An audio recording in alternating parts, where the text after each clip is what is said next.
5 children, 1 man, a town that looked away. Imagine 5 children living under a rotting freight platform. No mother, no food, no one coming. The town saw them every single day and did nothing. Then a carpenter with empty pockets and a 2-room apartment made a choice that powerful men would spend everything to destroy. This is the story of what happens when one person refuses to pretend they didn't see. If this story moves you, comment your city below. Let me see how far this reaches. Now stay with me. Every single minute of this story matters. The heat in Copper Ridge, Texas arrived every summer like a debt collector. Early, merciless, and completely indifferent to whoever couldn't pay. By the 3rd week of July, the main market road had baked itself into something between cracked leather and dried bone. Wagon wheels groaned when they rolled across it. Horses kept their heads down. Even the flies moved slowly, as though the air itself was too thick to push through. Most people in Copper Ridge had learned to move through the heat with a kind of practiced numbness. You lowered your hat brim. You found shade when you could. You kept your eyes on the next errand, the next sale, the next thing that needed doing, and you didn't look too long at the things that made you uncomfortable.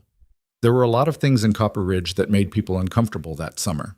5 of them were living under the abandoned freight platform at the east end of the market. The platform had been built 8 years earlier to receive lumber shipments from the rail depot 2 miles out of town. When the depot relocated, the platform stayed. Too expensive to tear down, too useless to maintain. The town had left it the way towns leave many things, indefinitely, with the vague collective understanding that someone else would eventually deal with it. The boards overhead were warped and gap-riddled, offering less shade than shelter from the idea of rain. The ground beneath was hard-packed dirt, faintly cooler than the road above, faintly darker. It smelled of old sawdust and something metallic, like the memory of tools. It was, by any reasonable measure, no place for a child. And yet, Rose Avery was 12 years old, and she had not slept in 3 days. Not truly slept. Not the way she used to sleep in the house outside of town, in the narrow bed she shared with Millie, where the smell of her mother's cooking still clung to the curtains, and the sound of wind through the cottonwoods made a kind of rough music against the windows. That kind of sleep felt like something from a story someone else had lived. Here, sleep meant closing your eyes in 15-minute intervals while listening for footsteps, for voices, for the specific creak of wagon wheels slowing near the platform's edge. It meant keeping one hand on the broken wagon spoke she'd found in the alley behind the feed store. A length of hardwood about the weight of a man's forearm, dense enough to matter if it came to that. She hoped it wouldn't come to that. She kept it anyway. "Rose," Noah's voice came from her left, barely above a breath. "Rose, Ben's stomach is making noise again." "I know." "He's trying to be quiet about it." "I know, Noah." 10 years old and already carrying something too heavy for his frame, Noah Avery had the habit of reporting problems as though documentation alone might solve them.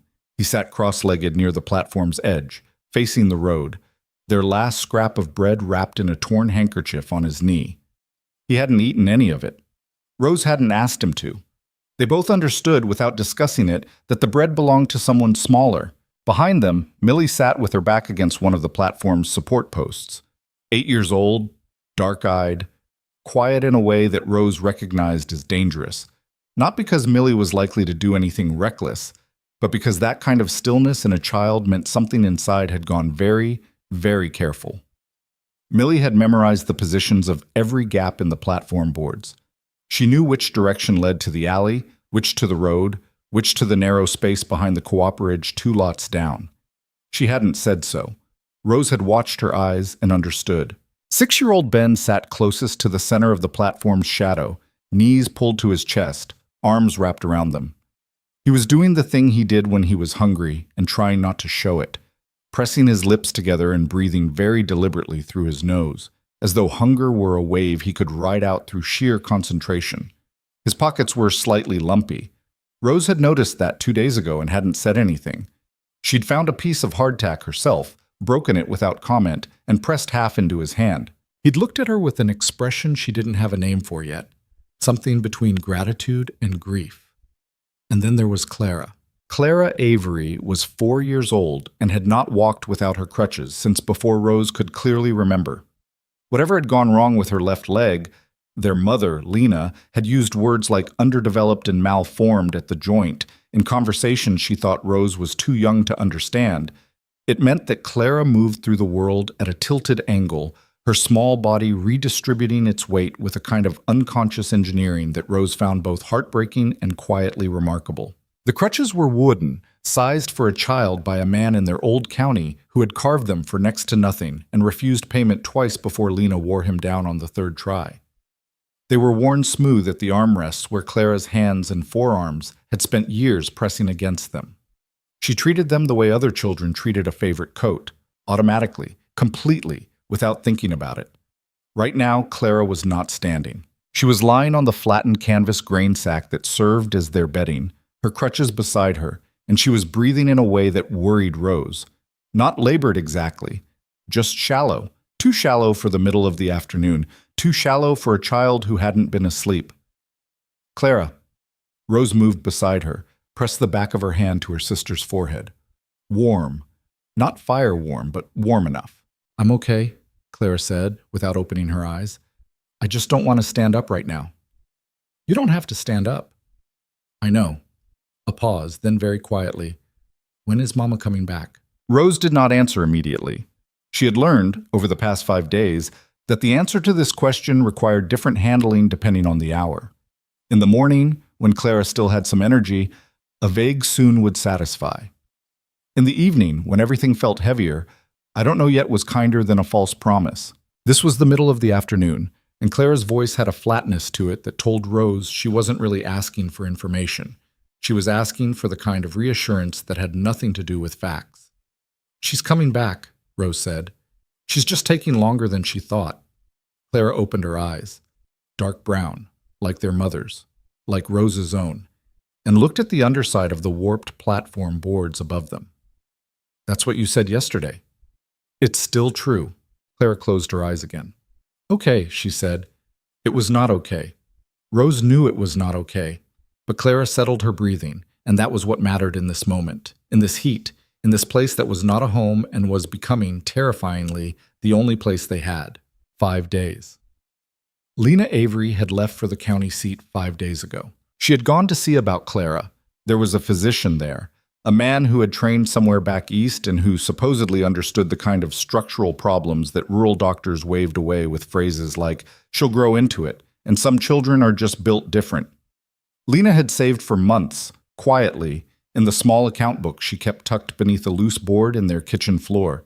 She told the children she would be gone 2, maybe 3 days at most. She had left them in the care of a neighbor woman, Mrs. Patton, who had a habit of nodding agreeably at everything and meaning approximately half of it. On the second day, Mrs. Patton's sister had arrived unexpectedly from out of county with 2 children of her own and a husband who needed doctoring. By the third day, Mrs. Patton had sent word, via her eldest boy, who delivered it with the casual cruelty of someone who doesn't understand the weight of what he's carrying, that she was very sorry, but she simply couldn't manage, and perhaps the Avery children should inquire with the Church Women's Committee. The Church Women's Committee had a meeting on Fridays. It was Monday. Rose had taken stock of what they had, gathered her siblings, and walked them into Copper Ridge because walking into town felt more like doing something than sitting in the empty house waiting to feel afraid. She had told them it would be an adventure. Ben had believed her. Millie had looked at her with the expression of someone who knows better but chooses to play along. Noah had asked 3 practical questions, received answers to 2 of them, and accepted the third's absence in silence. They had arrived in the freight platform because it was shaded and set back from the main road, and because a man loading barrels across the way had seen them standing uncertain on the corner and made a point of looking away so deliberately that Rose had understood. This was a space people had already decided not to see. If people weren't going to see them anyway, they might as well use the shade. On the first day, a woman from the dry goods store had brought them a small pail of water without being asked. She'd set it down at the platform's edge, said nothing, and walked back inside. Rose had considered that a hopeful sign. On the second day, the merchant from the cooperative had told a passing deputy that there were children living under the platform. Rose had heard this, and her heart had lifted, only to watch the deputy nod, glance toward the platform with the expression of a man calculating inconvenience, and say, "I'll look into it," in a voice that meant the exact opposite. On the third day, a pair of older boys had thrown a cracked wagon wheel rim at the platform boards just to hear the bang and watch the younger children flinch. They'd laughed and moved on. No one on the road had said a word to them. On the fourth day, nothing happened. The town simply moved around them the way water moves around a stone, effortlessly, without acknowledgement, finding it easier to go around than to stop. On the fifth day, Clara stopped being able to stand up on her own. It was mid-afternoon when it happened. Clara had been attempting to shift herself toward the edge of the platform. She liked to watch the road, had always been a watcher, even as a very small child, and her arms had simply given out from beneath her. She went down without a sound, without even time to catch herself, and the soft thump of her landing on the packed earth made Rose's stomach drop through the floor. "Clara!" "I'm all right." Reflexive, automatic. The words of a child who has learned to preemptively reassure. "You're not all right." Rose was beside her immediately, hands checking, head, arms, the leg that needed its brace, the shoulder she'd landed on. Nothing broken. But Clara's skin was clammy now despite the heat, and her eyes had a slightly unfocused quality that hadn't been there this morning. "I'm just tired," Clara said. "I know you are." "I want water." They had about a quarter of a cup left. Rose gave her all of it. She didn't know how long she'd been sitting there. Clara's head in her lap, the wagon spoke across her knees, watching the market road with the focused attention of someone who has stopped expecting rescue and is simply cataloging threats. When she became aware that someone was watching them, she spotted him through one of the wider gaps in the platform boards above. A man standing at a food cart about 30 feet away, holding a wrapped paper package that was clearly his own lunch, completely still in the way that people are still when something has caught them so off guard they've forgotten what they were doing. He was looking directly at Clara. Rose's hand tightened on the wagon spoke. She had seen plenty of adults look at Clara before. Curiosity, mostly. Sometimes pity, which was its own particular species of cruelty. Once or twice, a frank discomfort that the person made no effort to conceal, as though Clara's leg were somehow an imposition on their afternoon. This man's expression was none of those things. He looked, Rose thought later, like someone who had just understood something terrible. Not about them specifically, but about himself. About the fact that he was standing there with a hot lunch in his hands while a 4-year-old lay collapsed on bare dirt 20 feet away. He moved before she could decide what she thought about him. He was at the platform's edge in seconds. Not running, but walking with the purposeful speed of someone who has made a decision and is executing it before doubt can intervene. Rose was on her feet instantly, spoke in hand, placing herself between this stranger and her siblings with a precision that was entirely instinctual. "Don't." Her voice came out harder than she expected. "Good." The man stopped. He was taller than she'd estimated from below, lean and broad-shouldered in the way of men who work with their hands, sawdust on his forearms, and a fresh cut across 2 of his knuckles that hadn't been wrapped. His hat was pushed back slightly, the way it gets when a man has been working and keeps forgetting it's there. He was maybe 35, maybe 40. His face was weathered without being old, and he had the particular stillness of someone who was very used to thinking before speaking. He looked at the wagon spoke in Rose's hand. He looked at her face. He looked briefly at the 4 children arranged behind her, Noah with his bread, Millie with her back against the post, Ben with his lumpy pockets, Clara on the ground. He did not make a move to come closer. "My name is Elias Crowe," he said. His voice was low and even, the kind of voice that didn't feel the need to perform itself. "I'm a carpenter. I work out of the wagon shop on Mill Street." A pause. "How long have you been here?" Rose didn't answer. "Is that your sister on the ground?" "She fell," Rose said. "She's fine." Elias Crowe looked at Clara. Really looked, the way most adults refuse to. And then looked back at Rose with an expression that didn't argue with her, but didn't agree either. "She doesn't look fine," he said.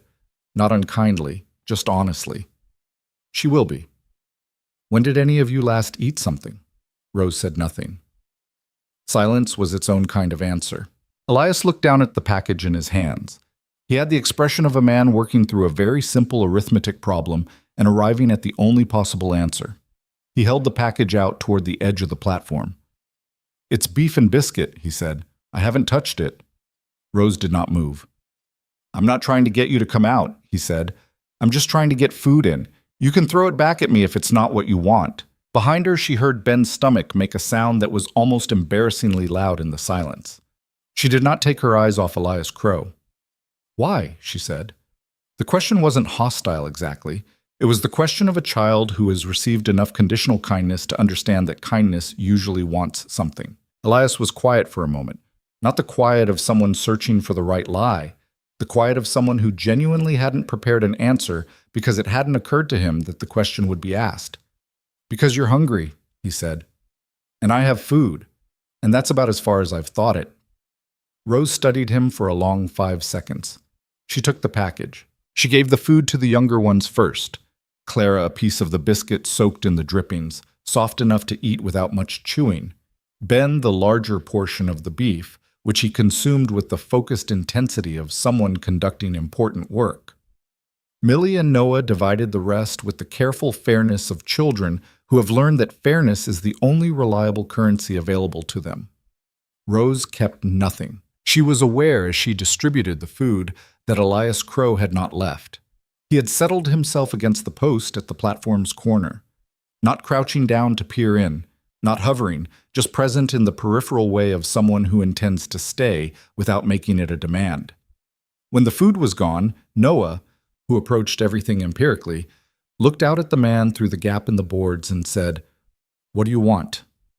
"Nothing," Elias said. "People always want something." "Sometimes," Elias said. "Not always." Noah considered this with the gravity of a scholar evaluating a contested theorem. "Our mother is coming back," he said. "We just need to wait." "How long have you been waiting?" 5 days? Something moved across Elias's face, there and gone, quickly controlled. "Does anyone know you're here? Family? Someone in town?" "The deputy knows," Rose said from behind Noah. "He said he'd look into it." Elias turned his head toward the road, toward nothing in particular, and was quiet for a moment. "Right," he said. He reached into his coat pocket and produced a small cloth bag, the kind that carried coins. He set it at the platform's edge without fanfare. "There's enough there for water and a meal and a little extra. I'm going to the market." He paused. "Is there anything specific the small one needs for her leg?" Rose looked at him for a long moment. "She's been lying down too long," Rose said. "She needs to not be on the ground." Elias nodded once, as though she'd given him a supply list and he was mentally accounting for it. He left.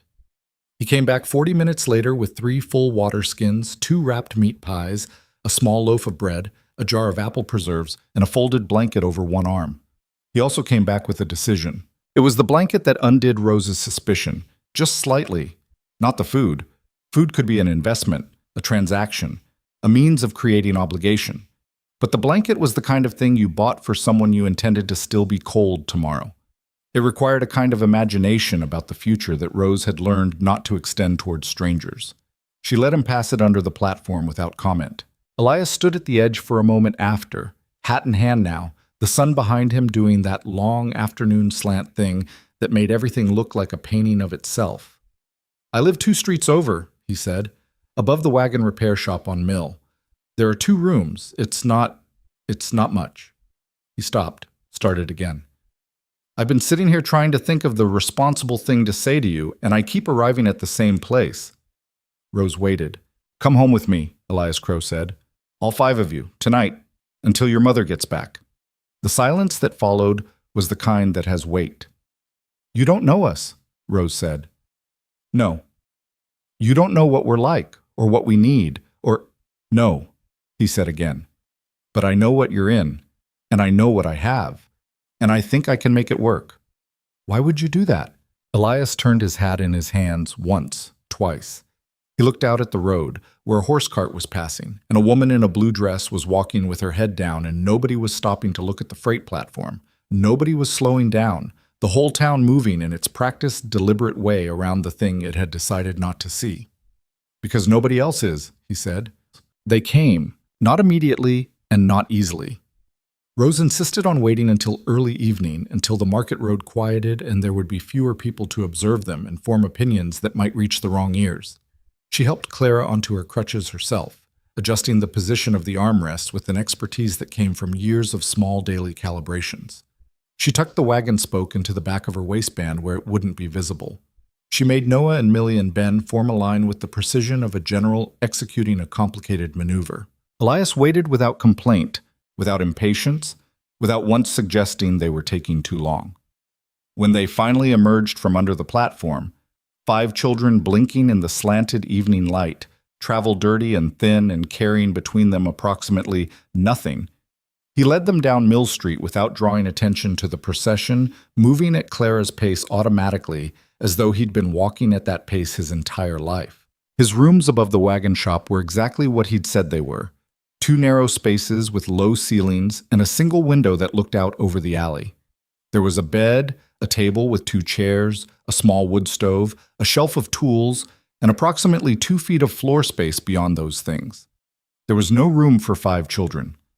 Elias looked at the space with the expression of a man solving a puzzle. "Give me an hour," he said. He disappeared into the workshop below and came back with scrap lumber, a saw, a hammer, and the focused energy of someone who had just identified a problem he knew how to fix. He built a sleeping platform against the far wall, wide enough for 3 children side by side, with a low railing so the youngest wouldn't roll. He dragged his own bedroll out from under the bed and laid it beside the wood stove. He dismantled his only chair to use the wood for a brace on Clara's side of the platform, so the surface wouldn't flex under her when she used her crutches to lower herself down. Clara watched all of this from across the room with her dark, serious eyes. When it was done, Elias set about making the only other thing he knew how to make in the space of an hour: a simple supper from what he had. Cornmeal mush, a small piece of salt pork, the heel of a loaf he'd been saving. He divided it 6 ways with the arithmetic of someone accustomed to making small amounts go the necessary distance. He set 6 plates on the table. It was the exact number, prepared without ceremony, without drawing attention to the count, that finally fully broke through something in Rose that had been held very tight for 5 very long days. She didn't cry. She was 12, and she was the oldest, and she had made a private determination somewhere around day 3 that she would not cry in front of the younger ones. But something in her chest loosened by about 1 degree. She sat down. She picked up her fork, and for the first time in 5 days, she ate a meal someone else had made. That night, after the younger children were arranged on the sleeping platform, Ben in the middle, Clara on the outside with her crutches beside her, Millie on the far end with her back deliberately against the wall, and after Noah had subjected Elias to a quiet but thorough interrogation that covered his profession, his income, his family situation, and his specific reasons for living alone, Rose sat by the window in the dark and listened to the town outside settling into its nighttime self. Elias was asleep on the bedroll by the wood stove, or appeared to be. She couldn't tell for certain. His breathing was even. His arm was thrown over his eyes. She thought about her mother, about the county seat, which was 2 hours by wagon on a good road, about the fact that in 5 days, not a single person from that town had come looking. She thought about what Noah had said on the first day, when she told him everything was going to be fine. "You don't actually know that, Rose. You're making an educated guess." She tightened her hand around the wagon spoke she'd kept beside her. She looked at the 6 plates still on the table, stacked now and clean. 6 plates, she thought. He counted 6. Outside, Copper Ridge settled into the dark around them, indifferent as ever, going about the business of its evening without registering that anything had changed. Inside, 5 children breathed themselves into something like rest, and one carpenter lay on his bedroll by the stove, already mentally calculating what he would need to build tomorrow to make 2 rooms work for 6 people, and how, on a carpenter's wages with no savings left, he was going to keep all of them fed. He didn't have an answer to that second question yet. He went to sleep working on it anyway. The first morning arrived the way first mornings in unfamiliar places always do: too early, too bright, and carrying with it the particular disorientation of waking up somewhere your body doesn't yet recognize as safe. Rose was awake before the light. She had been awake, in truth, for most of the night. Not from fear exactly, but from the heightened alertness of someone whose nervous system had spent 5 days calibrating to threat and hadn't yet received permission to stand down. She lay still on the sleeping platform, Ben's elbow in her side, Millie's hair across her shoulder, and listened to the sounds of the building around her, the creak of the wagon shop below as the wood expanded in the early warmth, the distant clatter of the first market carts on Mill Street, a horse somewhere sneezing twice. Across the room, Elias Crowe was already up. She watched him through half-closed eyes, the particular half-closed that children deploy when they want to observe without being observed, and tracked his movements through the narrow space with a precision she'd developed over the past 5 days out of pure necessity. He moved quietly for a large man, with the practiced efficiency of someone accustomed to sharing space with things that couldn't be disturbed, tools laid out precisely, a chair shifted without scraping, the wood stove lid lifted and set down in one smooth motion. He had water heating before she heard the first real sounds of waking from the children around her. He didn't look toward the sleeping platform. He didn't check whether they were awake. He simply made breakfast for 6, the same as he'd made supper the night before, without announcement, without ceremony, without the particular performance of generosity that Rose had learned to distrust. The performance meant someone wanted you to notice. Elias Crowe appeared to have no interest in being noticed. It was cornmeal again, with a small jar of molasses he produced from a shelf she hadn't seen the night before. He portioned it into 6 bowls, set them on the table, and then went to the window and looked out at the alley below with the posture of a man who has plenty of things to think about and has decided to think about them privately. Noah was the first one up. He came off the sleeping platform with the alert immediacy of someone who had been monitoring his own sleeping in 15-minute intervals and had decided the current interval was the last one. He took in the room, the bowls, the man at the window in about 4 seconds. "You were up before us," Noah said. "Usually am," Elias said without turning. "Did you sleep?" "Some." Noah sat down at the table, considered one of the bowls, and then said, with the directness of a child who has decided that directness is the only reliable tool available to him, "You spent your last wages on food yesterday. I heard you counting last night. You had 11 cents left." Elias turned from the window. He looked at Noah with an expression that wasn't quite surprise, more like the recalibration of a man who has underestimated someone's age. "You counted along with me?" he said. "I have good ears," Noah said. "What are you going to do about money?" "I have work today. Repair job on a freight wagon out past the mill. It pays enough." "Enough for one day or enough for 6 people?" Elias was quiet for a moment. "I'm working on that part." Noah looked at him steadily. "I can work," he said. "I'm 10. I know how to stack lumber and carry tools, and I learn fast." "I know you do," Elias said. "Eat your breakfast first." Something in his tone, not dismissive, but settled, the tone of a man who takes things in a certain order, seemed to satisfy Noah at a level that arguments couldn't have reached. He pulled the bowl toward him and ate. By the time Millie and Ben were up, and Clara had been helped to sitting with her crutches positioned precisely where she needed them, the room had achieved a kind of organized chaos that Elias navigated with the focused calm of a man who has decided that calm is a choice and has chosen it deliberately. He answered Ben's questions, and Ben had many questions, about the tools on the shelf, about the sounds from the shop below, about whether the horse he could hear outside was the same horse he'd heard last night, with the patient brevity of someone who understands that questions from a 6-year-old are not requests for information so much as requests for contact. Rose sat at the far end of the table and watched all of this and said very little. She was still watching for the thing that would reveal the cost. There was always a cost. It was Clara who broke the morning's fragile equilibrium, not through any fault of her own, but simply by existing at the intersection of several hard truths simultaneously. She had managed to get herself to the table, had eaten most of her bowl, and was in the process of shifting her weight on the bench when her crutch caught on the table leg, and she went sideways, not falling, catching herself on the table edge with both hands, but making that particular sound that a child makes when their body has failed them, in a way they're tired of it failing them. Not a cry. Something quieter and more resigned than a cry. "I've got it," she said, before anyone could move. "I've got it."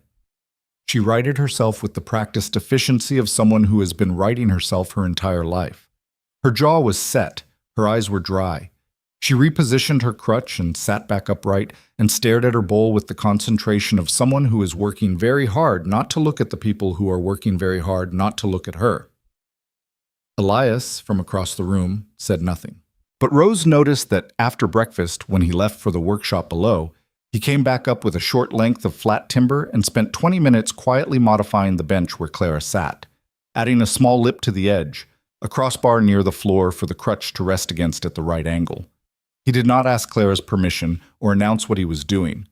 He measured twice against the actual geometry of where she sat, cut the wood on the stairs so the sawdust fell outward, fitted the pieces, and tested it by pressing on the modified section with both hands before he stepped back.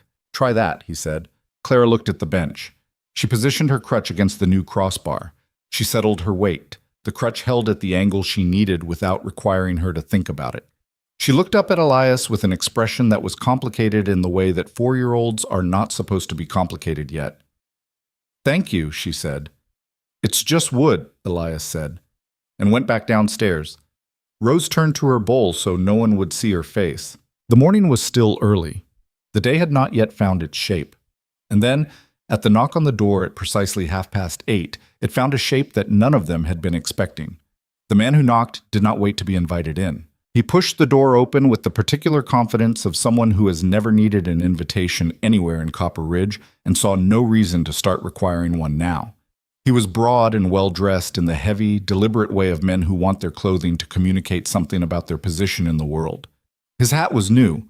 His boots were polished. His expression was the expression of a man who has walked into a room expecting to find it empty and found instead that it was inconveniently full. He looked at the 5 children. He looked at the modified bench, the 6 bowls, the sleeping platform built from scrap lumber. He looked at Rose in the particular way that adults look at the oldest child in a room full of younger ones, sizing up the obstacle. "Where is Elias Crowe?" he said. His voice carried the texture of money and the habit of being obeyed. "Downstairs," Noah said. "Go get him." "You can go down yourself," Rose said. "The stairs are behind you." The man turned his gaze on her.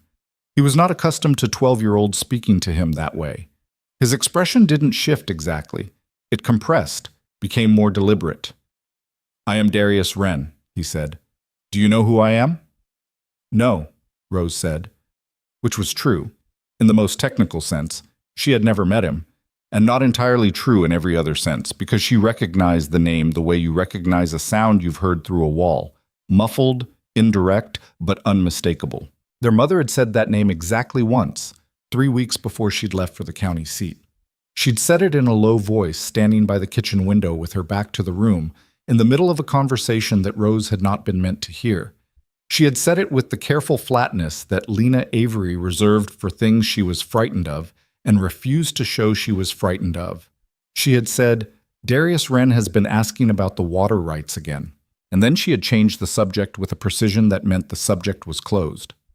Rose looked at Darius Wren standing in the doorway of Elias Crowe's 2 rooms and felt something cold move through her that was not quite fear and not quite anger but shared characteristics with both. She did not look away from him.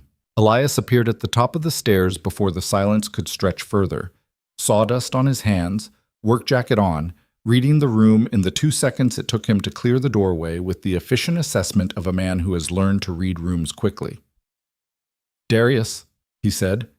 His voice was even, unrevealing. "Elias." Darius let his gaze travel around the room one more time, making sure everyone understood what he was evaluating. "I heard you'd taken in the Avery children. News travels. This is a small town." Darius stepped fully inside, which he had not been invited to do, and settled his weight in the particular way of a man who is indicating that he intends to occupy a space until he's done with it. "Their uncle. By marriage. Lena's late husband was my cousin, which makes me the nearest kin available." He paused, timing it the way experienced men time pauses. "I'll be taking the children." The room was very still. Rose had moved, without being fully aware of it, to a position slightly in front of the bench where Clara sat. She had not reached for the wagon spoke. It was not within reach. But her hand had found the edge of the table and was pressing against it with the steady pressure of someone channeling something through their palm. "The children are in my care," Elias said. His voice had not changed in volume or pace. "They have a mother who is coming back for them. Lena has been missing for 5 days. She's traveling, she's not missing." Darius smiled in the way that men smile when they are about to explain something to someone they consider beneath explaining to. "A woman traveling alone to the county seat who hasn't sent word in 5 days, with 5 children left in town." Elias. Be reasonable. The responsible thing. The responsible thing, Elias said, was done about 5 days late by my count. And it was done by me and not by you or by any of the other responsible men in this town who walked past that freight platform every day. The smile didn't disappear from Darius Wren's face, but it changed quality, became thinner, became the kind of smile that precedes a demonstration of what happens to people who speak that way. I have a large house, Darius said, redirecting, addressing the room rather than Elias specifically. Staff, space, resources to see to the girl's leg properly. He looked at Clara with an expression of manufactured concern that Rose found more frightening than hostility would have been. You 5 deserve better than 2 rooms above a workshop. We're fine here, Rose said. Darius looked at her. Sweetheart, don't call me that. A beat. Something moved in Darius Wren's eyes, brief, quickly controlled, but real. He was not accustomed to being interrupted by a 12-year-old girl, and there was a moment when the carefully maintained surface of his civility showed, underneath it, something considerably less civil. He recovered. Men like Darius always recovered. I'll be filing with the county clerk, he said to Elias. Given that there's no legal guardian on record and the mother is unaccounted for, custody would appropriately fall to the nearest available family. That's a straightforward process. He reached for his hat. I'm giving you the courtesy of advance notice, Elias, because I have no particular quarrel with you. Don't make this into something it doesn't need to be. He left the way he'd arrived, without waiting for a response, without looking back, filling the doorway completely on his way out, and then simply not being there anymore. The room was very quiet. Ben, who had been pressed against Millie's side throughout the entire exchange, looked up at Elias with the expression of a child who needs an adult to tell him what just happened in terms he can survive. Is he going to take us? Ben asked. Elias was looking at the door. His jaw was set. Something was working in him. Rose could see it. The internal process of a man arriving at a decision from the outside in, testing each side of it as he went. No, he said. He said it in the same tone he used when he said, I'm working on that part. The tone of a man who is not yet sure how a thing will be accomplished, but is completely sure that it will be. No, he's not. He looked at Rose. She looked back at him. You know him, Elias said. It wasn't a question. My mother mentioned his name once, Rose said carefully. What did she say? Rose was quiet for a moment.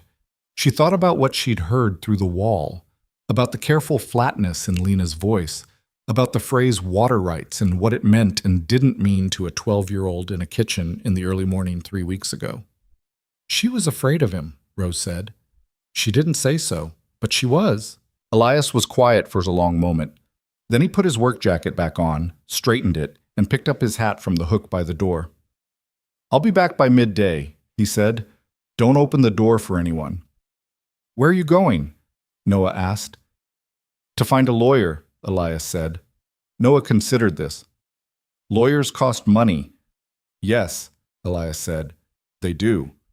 He left before Noah could finish the arithmetic. The lawyer's name was Sabine Holt, and she was not what Copper Ridge thought of when it thought of lawyers, which was perhaps the most significant thing about her. The town thought of lawyers as men in press suits with offices on the main street and the particular kind of confidence that comes from having the right fathers.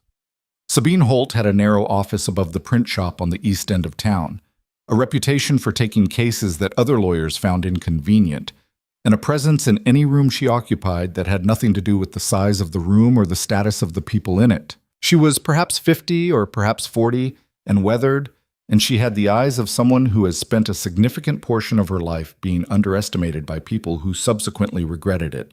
Elias told her the situation in precise order. The children, the platform, Darius Wren's visit, the water rights Rose had mentioned. He told her what he had, which was not much. A carpenter's wage, a set of 2 rooms, 5 children with no documentation of guardianship, and a mother who was somewhere between here and the county seat and hadn't sent word. Sabine listened without interrupting. This was, Elias would reflect later, among the most valuable things she did. When he finished, she was quiet for a moment, looking at something on her desk that was not, he thought, related to the case. Then she said, Water rights outside Copper Ridge. That's what the girl said. Do you know which parcel? No. Sabine tapped 2 fingers against the desk surface once, twice. Darius Wren has been quietly acquiring water access for about 3 years, mostly through purchase, a few through circumstances that I would describe as circumstantial at best. She looked up. If Lena Avery had water rights on a parcel that Darius wanted, then having custody of 5 children who stand to inherit those rights would be useful, Elias said. Extremely. They looked at each other across the desk. Can you stop it? Elias asked. The custody claim.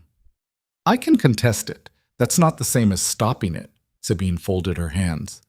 Darius Wren has money, connections, and a county clerk who thinks very highly of him. What I have is a better argument if the argument is supported by evidence. She paused. You said the eldest girl heard her mother mention water rights. Once, 3 weeks ago. Did Lena Avery keep records, an account book, documents of any kind? Elias thought about this. I don't know, he said. I'd have to ask Rose. Sabine nodded. Ask her. In the meantime, she pulled a sheet of paper toward her and began writing in a quick, certain hand. I'm filing a petition for temporary guardianship in your name this afternoon. It won't stop Darius from filing his own claim, but it puts your name in the record first, which matters. She looked up. I should tell you that most of the senior attorneys in this county will not take a case against Darius Wren. I know.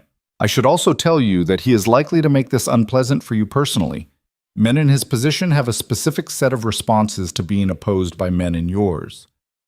I know that too, Elias said.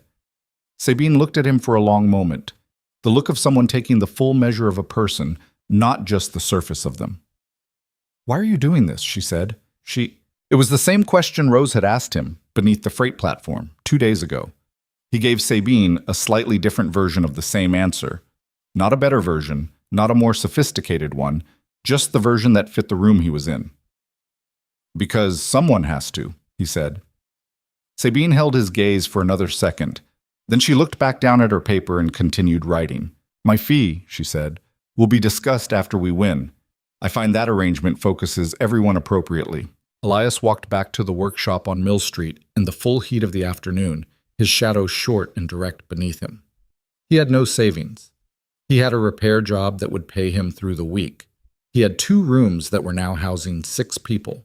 He had a custody petition being filed by a lawyer that most of the town refused to take seriously, against a man that most of the town refused to cross. He had made, in the span of roughly 36 hours, a series of decisions that were by any reasonable external measure the most financially reckless of his adult life. He felt, with a clarity that surprised him, no desire to unmake any of them.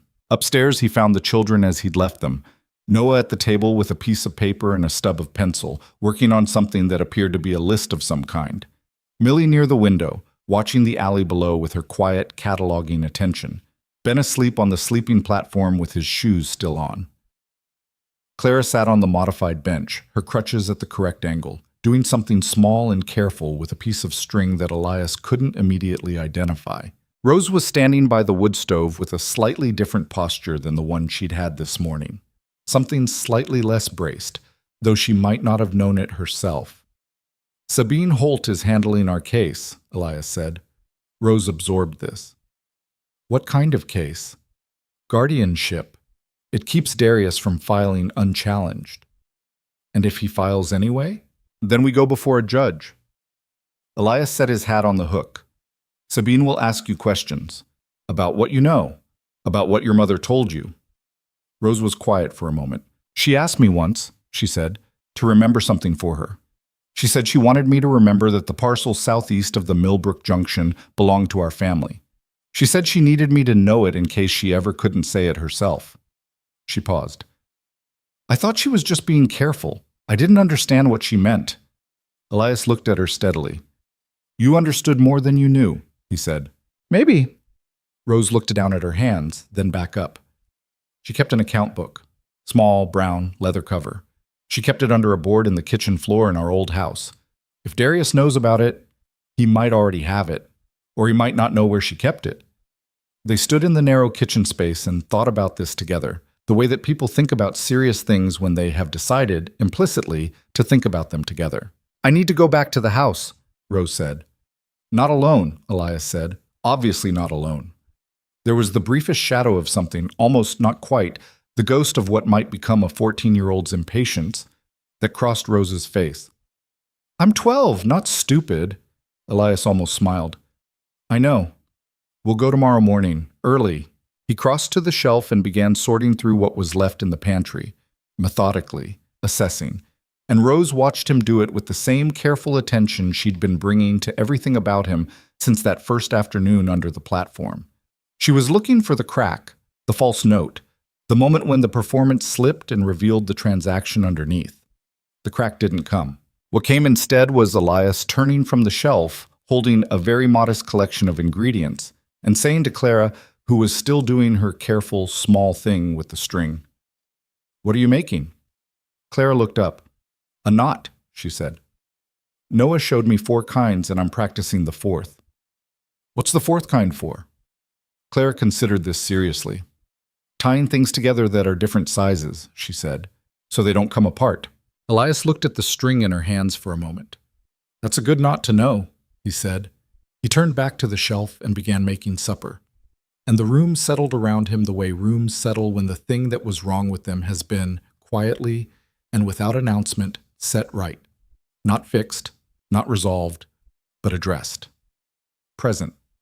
Being worked on by someone who intended to keep working. Outside, Copper Ridge went about its business, and Darius Wren sat in his large house and began calculating the cost of making a carpenter's life difficult.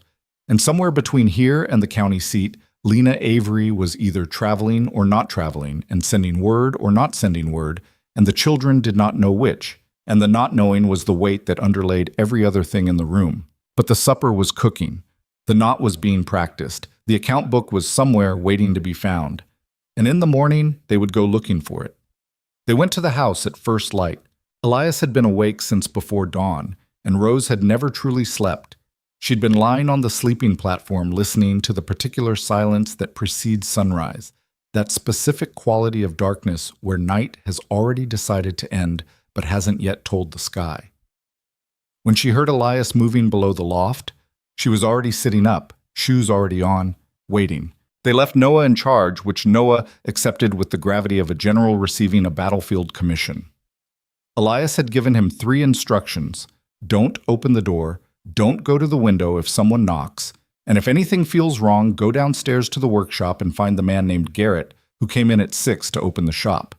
Noah had repeated all 3 back verbatim, which Elias took as confirmation that he understood them. The house where the Avery children had lived was a 1.5 miles east of town, down a road that hadn't been properly maintained since the previous county budget ran dry. The morning was still cool, the kind of cool that Texas manages for approximately 2 hours before the heat comes back like a creditor collecting on yesterday's debt. They walked without talking, which suited both of them, and Elias matched his pace to Rose's without appearing to do it consciously, the way he'd matched his pace to Clara's. An automatic accommodation that Rose noted and filed away without comment. The house was small and sat back from the road behind a stand of cottonwoods that must have been someone else's idea of privacy, since the trees were older than the house by a considerable margin. It was the kind of house that had been built with modest hopes and maintained with modest means, and it showed both of those things in its proportions: solid where it mattered, plain where decoration would have cost something extra. The kitchen garden on the south side was 3 weeks past needing tending. The front door was closed. Rose stopped at the gate. She stood there for a moment with her hand on the latch, looking at the house in a way that had nothing to do with assessing it for danger and everything to do with something else, something that Elias recognized and chose not to name aloud. "You don't have to go in," he said. "Yes, I do," Rose said, and lifted the latch. The house smelled like her mother. That was the first thing. Unavoidable, immediate, the smell of a specific person's daily life, the accumulated traces of Lena Avery's cooking and laundry, and the particular soap she used and the dried herbs she kept on the kitchen windowsill. It hit Rose somewhere in the chest before she was fully through the door, and she stopped for exactly 2 seconds, absorbing it, and then moved forward with the deliberate momentum of someone who has decided that forward is the only direction available. The kitchen was undisturbed. That was the second thing she noticed, or rather, the thing she was actively looking for, and its presence told her something important. The house had not been searched. Not yet. Which meant either Darius didn't know about the account book, or he hadn't yet decided that searching the house was worth the visibility it would cost him. The board was in the southwest corner of the kitchen floor, under the table. Rose had watched her mother lift it once, just once, when Lena hadn't known she was watching, and had never said anything about it, had filed it away in the part of her mind where she kept the things that were important to know and unimportant to acknowledge. She moved the table. She found the board. She pried it up with the short knife she'd kept in her boot for the past week. The account book was there. It was exactly as she'd always imagined it from that single glimpse. Small, brown, leather-covered, the binding worn at the corners from being handled in a specific way, a pencil stub tucked inside the front cover. She picked it up and held it for a moment with both hands, and it was heavier than its size should have made it, which was because of what it contained and not because of its physical weight. She passed it to Elias. He opened it carefully, the way you open something that belongs to someone else, and that you've been given permission to read, but that still carries its owner's privacy in every page. He turned through several leaves without speaking. Rose watched his face rather than the pages. Something changed in his expression as he read. Not dramatically, not in the way that faces change in performances of surprise or revelation, but in the small, precise way that a man's face changes when he is reading something that confirms a thing he already suspected and finds the confirmation worse than the suspicion. "How much do you know about water rights?" he said. Some, Rose said. "My father explained it once. The parcel southeast of Millbrook Junction has an underground channel that feeds 3 properties. Whoever holds the rights to that channel controls the water for all 3. Your father's name is in here," Elias said, "and dates, payments, and then—" He turned a page. A different set of entries. Shorter. Written faster. He looked up. "Your mother's handwriting changes about 6 months ago. Like she was writing quickly. Like she didn't want to spend long writing it." "What do the entries say?" Elias was quiet for a moment. "They say that a surveyor named Colton visited the parcel without her knowledge and produced a document showing the water rights transferred to a land company. She writes that she recognized the signature on the transfer document as her husband's, but the date was 3 months after he died." The kitchen was very still. "He forged my father's signature," Rose said. "That's what this suggests." "Can Sabine use it?" "This is exactly what Sabine needs." Elias closed the book and held it with both hands, the same way Rose had. "We need to get this to her today, before anyone has a reason to look for it." They were back on this road in 4 minutes. Rose had taken nothing else from the house, not from lack of wanting, but from the specific discipline of a girl who has learned to separate what she feels from what the situation requires. She could grieve the smell of the kitchen later. Right now, the book was what mattered, and the book was in Elias's interior coat pocket, and they were walking fast back toward town in the growing morning light. They were halfway back when Rose said, without preamble, "My mother was scared before she left. Not the way she usually got scared about money or the roof or Clara's leg. Scared differently." Elias kept walking. "What kind of differently?" "Like she was scared of a specific person doing a specific thing." Rose looked at the road ahead.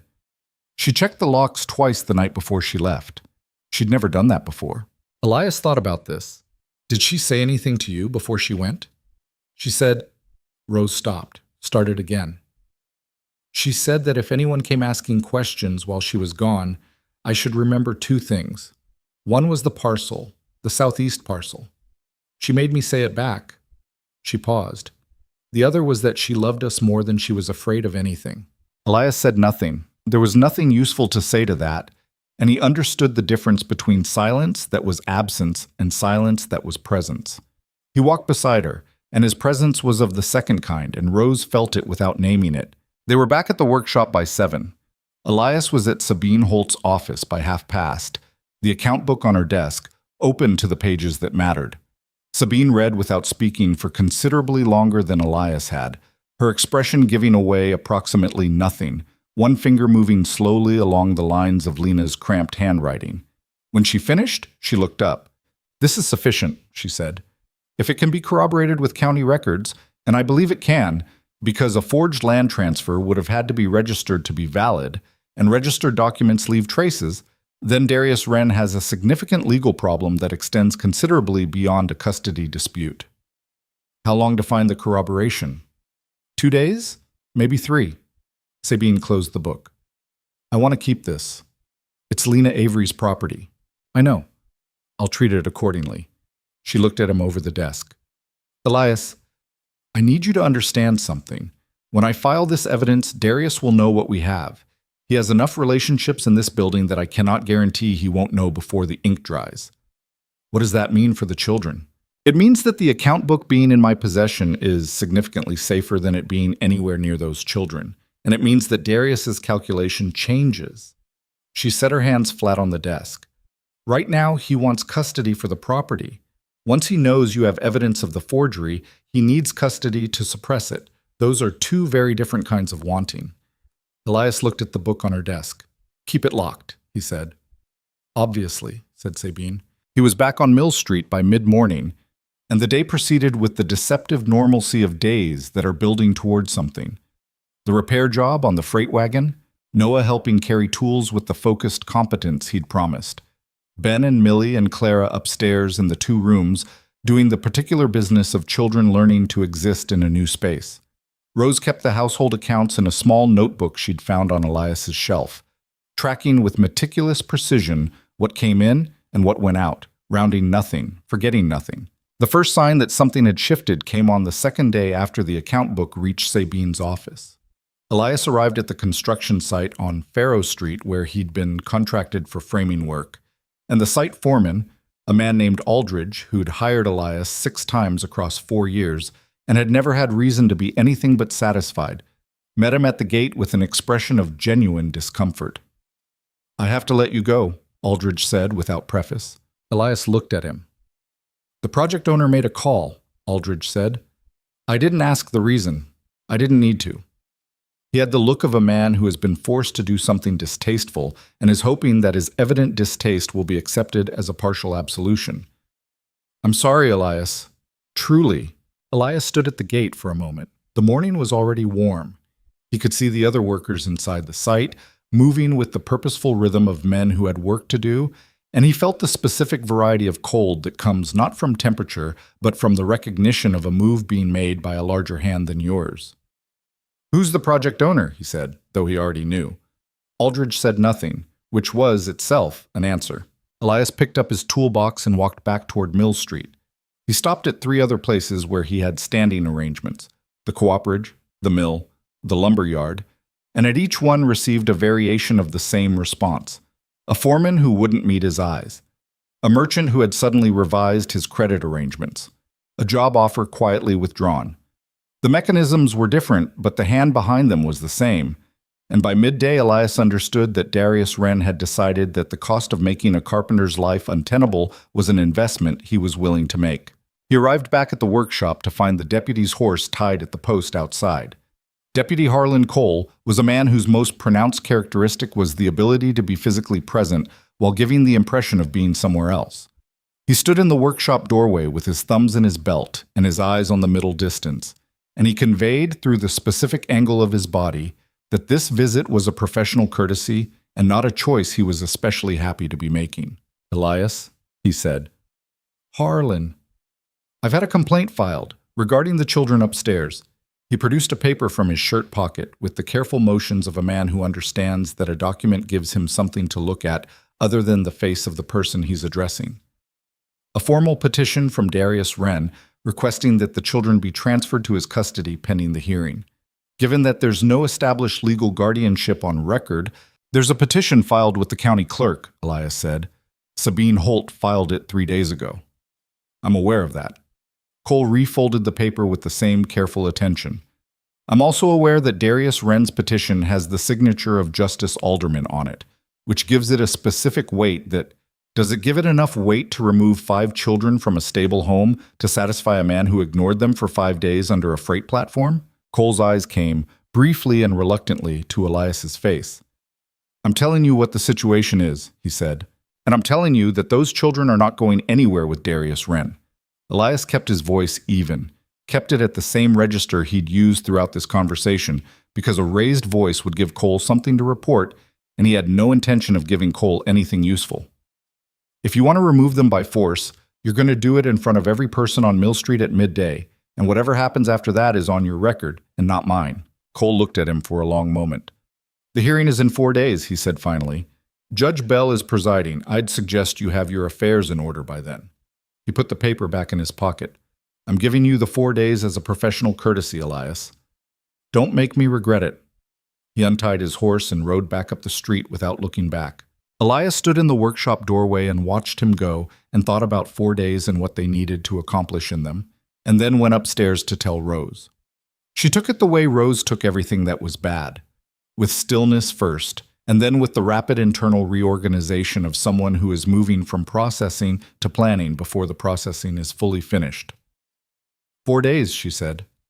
4 days. What does Sabine need? The corroboration from county records. She's working on it. He sat down at the table. There's something else. Someone came through here last night. Rose looked at him sharply. When? While we were all asleep. I found the window latch on the alley side displaced this morning. Whoever it was didn't take anything, which means either they didn't find what they were looking for, or they were looking for something specific that wasn't here. The room was very quiet, and then Rose said, in a voice that was doing a great deal of internal work to stay as steady as it came out, they were looking for the account book. Yes. Because Darius knows we had it. Yes.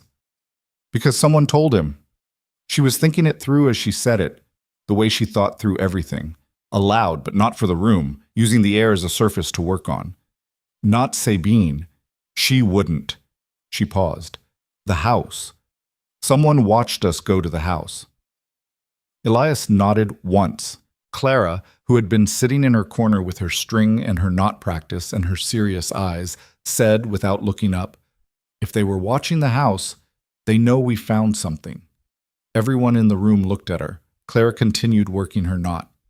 And if they know we found something and they couldn't take it, they'll try to take something else, she said. Something they can use instead. Noah said very quietly, us. The word landed in the room like a stone in still water. Elias looked at the children, at Noah, who had said the thing that needed saying, at Millie, who had already turned to check the positions of exits in the way she always did when the word danger was spoken or implied, at Ben, who was gripping the edge of the bench with both hands, but not crying, not asking to go home, not doing anything except holding on. At Clara, who had set down her string and was looking at Elias with that complicated, too-old expression that broke something in him every time he saw it. And at Rose, who was standing with her back very straight and her chin at an angle that he recognized as the posture she assumed when she was managing fear rather than feeling it. They won't take you, Elias said. How do you know? Ben asked. His voice was very small. Because I won't let them, Elias said, and because we're not hiding anymore. Rose looked at him. What do you mean?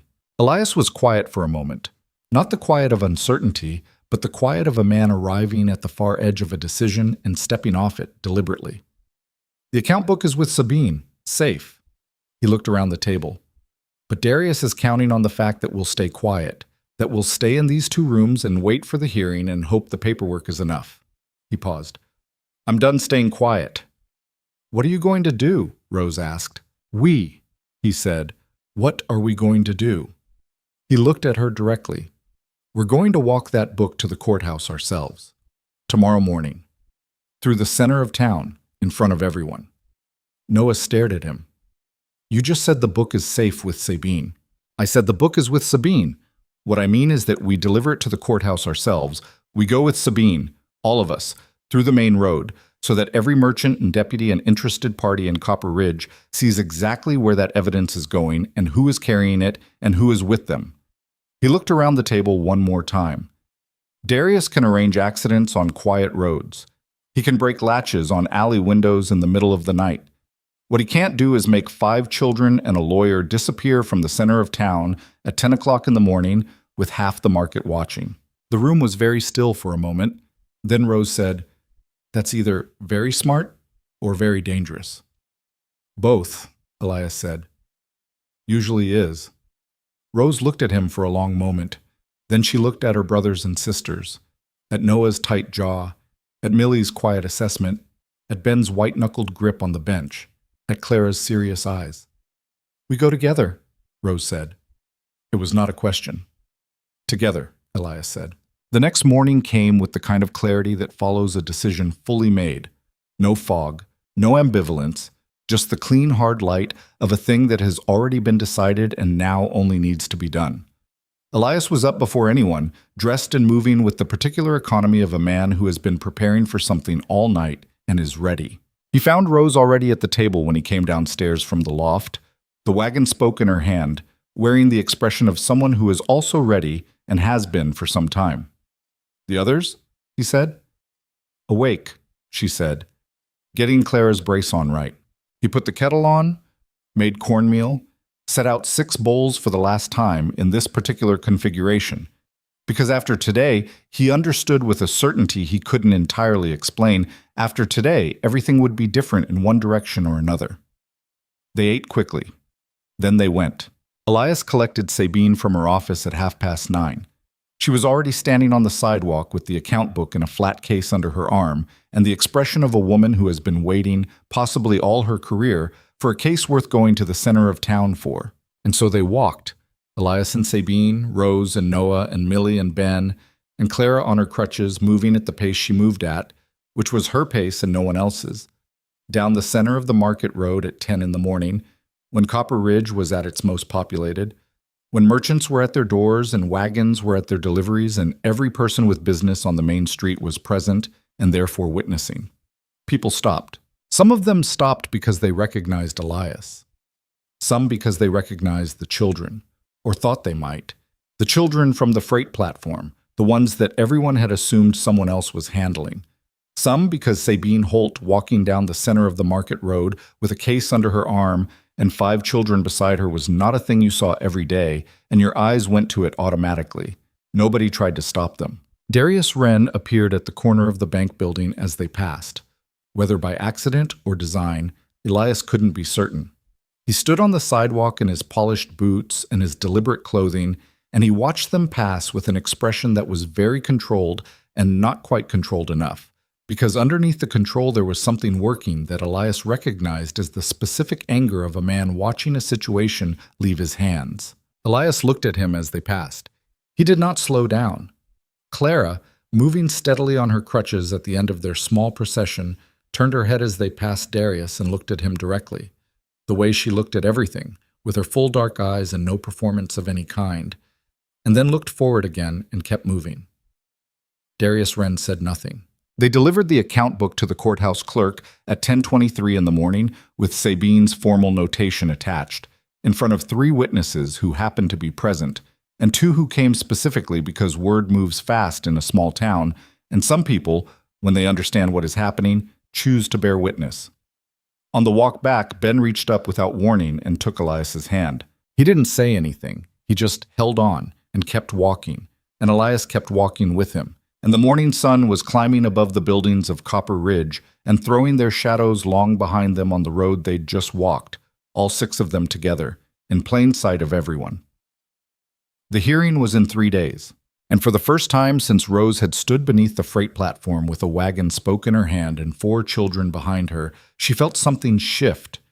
Not safety exactly, not certainty, but the first faint shape of something she had not let herself feel in a very long time. The shape of a fight that might actually be winnable.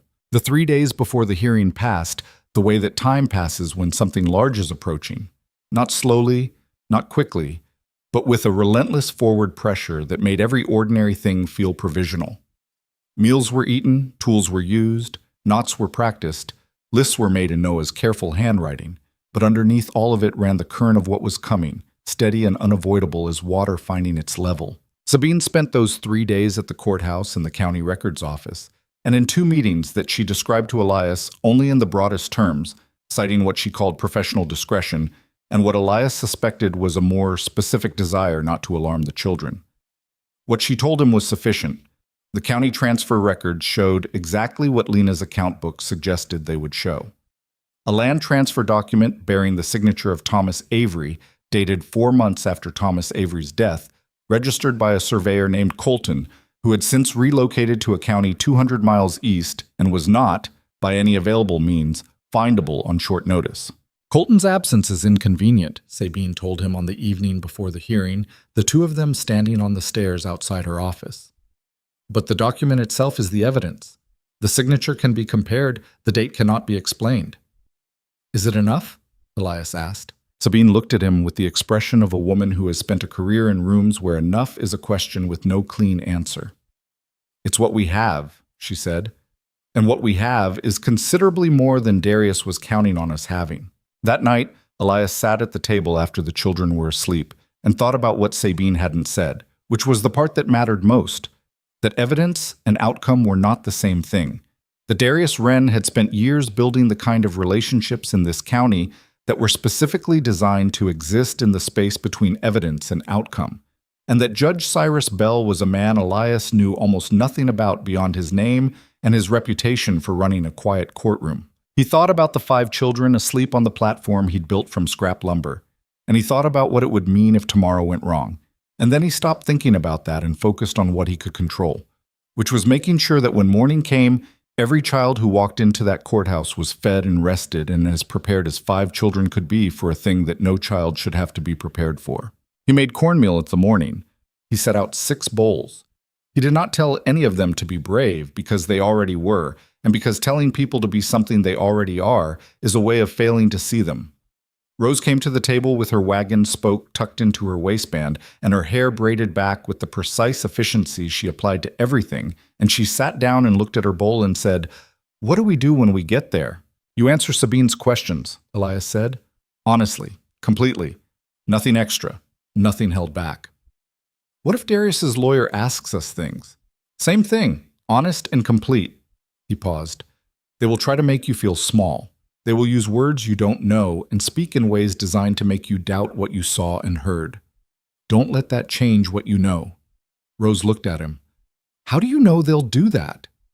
"Because that's what you do when you don't have a better argument," Noah said from across the table. "We have a better argument." "Yes," Elias said, "we do." Clara was eating her cornmeal with the focused attention she brought to physical tasks that required managing her hands and her balance simultaneously. Without looking up, she said, "Will people look at us?" "Yes," Elias said. He didn't dress it up. Clara considered this, moving her spoon in a slow circle. "That's all right," she said. "People have always looked at me." The hearing was at 10 o'clock in the Copper Ridge County Courthouse, which was a 2-story limestone building on the north end of the main street that smelled of old paper and the particular combination of beeswax and dust that courthouses accumulate over decades of consequence. Judge Cyrus Bell's courtroom was on the 2nd floor, reached by a staircase that was moderately difficult for Clara on her crutches, and that she ascended without comment, 1 step at a time, with Elias a half step behind in case she needed him, and far enough back that she didn't feel managed. The courtroom was not large, but it was full. This surprised Elias, though in retrospect it shouldn't have. The walk through the center of town 3 days earlier had been, as he'd intended, visible, but he hadn't fully accounted for the specific speed at which visibility translates into public interest in a small town. The benches were occupied: merchants, a few farmers, 2 women from the market district whom he recognized without knowing their names, Deputy Cole in the back row, looking as though he was hoping the walls would offer him some form of structural concealment. Darius Wren sat at the table on the right side of the room with his attorney, a man named Prescott, who had come down from the county seat specifically for this, which told you something about what Darius was spending and therefore something about what he was afraid of. Prescott was 60 and silver-haired and had the practiced ease of a man who had won enough courtrooms that he'd stopped being nervous in them some years ago. Sabine sat at the left table. Elias brought the children to the bench directly behind her and settled them in order of age. Rose at the end nearest the aisle, then Noah, then Millie, then Ben, then Clara at the far end where she could lean her crutches against the wall. He sat beside Clara. Darius did not look at them when they entered. That deliberate not looking told Elias more than looking would have. Judge Cyrus Bell entered at 2 minutes past 10 and was exactly what his name suggested he would be. Compact, precise, white-haired, with the bearing of a man who has spent decades developing the specific skill of revealing nothing through his expression while processing everything that happens in front of him. He settled behind the bench, arranged his papers, and looked at the room over the tops of his glasses. "We're here on the matter of guardianship for the minor children Avery," he said. His voice was dry and even, the voice of someone for whom courtrooms are the natural habitat. "I've reviewed the filings from both parties. We'll hear from counsel and then from witnesses as they're called." He looked at Prescott, then at Sabine. "Mr. Prescott." Prescott rose with the fluid ease of the experienced and spoke for 11 minutes in the particular language of men who have learned to dress simple arguments in complex clothing. He spoke about family, about stability, about the demonstrated resources and social standing of Darius Wren, about the uncertain whereabouts of the children's mother, about the undeniable inadequacy. He used this word with the precision of a scalpel, of 2 rooms above a workshop to serve as an appropriate environment for 5 children, one of whom had significant medical needs. He spoke about Elias Crowe with the tone of someone describing a well-intentioned problem, sympathetic, almost affectionate, the way you might speak about a dog that had wandered into a situation that was beyond its capacity to manage. Elias kept his face still throughout. Behind him, he felt rather than saw Rose's posture go rigid at the word inadequacy. He reached back without turning and placed one hand briefly on the bench beside her, not touching her, just present. The rigidity eased by 1 degree. Sabine rose when Prescott finished, and she did not use 11 minutes. She used 4, and she used them with the economy of someone who understands that clarity is more dangerous than complexity in a room where someone is trying to obscure something. She established 3 things: that Elias Crowe had a petition on file that predated Darius Wren's by 48 hours, that the 5 children had been living in documented stability under his care for the past 10 days, and that new evidence had been submitted to the court regarding the nature of Darius Wren's interest in the Avery family that went considerably beyond the stated concern for the children's welfare. At this last point, Prescott rose with a smooth objection. Judge Bell looked at him and said, "I've reviewed the submitted documents, Mr. Prescott. Sit down." Prescott sat. The expression on Darius Wren's face did not change, but something around his eyes did. "I'll call witnesses," Sabine said, beginning with Rose Avery. Rose stood before Elias could look back at her, moved past her siblings to the aisle, and walked to the witness area with the straight-backed composure of a girl who has decided that the only way through is through and has therefore stopped considering the alternatives. She was 12 years old, and she was wearing the same dress she'd been wearing for 10 days, and her wagon spoke was not in her waistband because Elias had quietly suggested that morning that it might not be the most useful thing to bring into a courthouse, and she had agreed without argument and left it on the table. Sabine walked her through the account book first, where Lena had kept it, what Rose had seen her mother write in it, the specific entry about the surveyor Colton, and the transfer document with her father's signature. Rose answered each question in complete sentences with no embellishment, no drama, no pausing for effect. She spoke the way Noah made lists, precisely, in order, with nothing omitted and nothing added that wasn't relevant. Prescott rose for his cross-examination with the particular confidence of a man who has won many cases against children by simply making the experience uncomfortable enough that they stumble. "You're 12 years old," he said. Not a question. A statement delivered as a reminder. "Yes," Rose said, "and you're telling this court that you correctly read and interpreted a legal financial document?" "I'm telling this court what the document said." Sabine Holt read and interpreted it. A beat.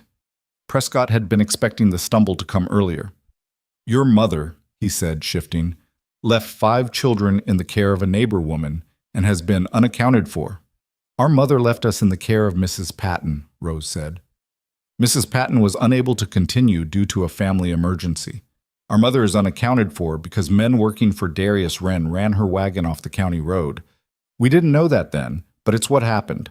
"That's a very serious allegation," Prescott said, and his tone sharpened. "Yes," Rose said, "it is." "Can you prove it?" Sabine Holt can.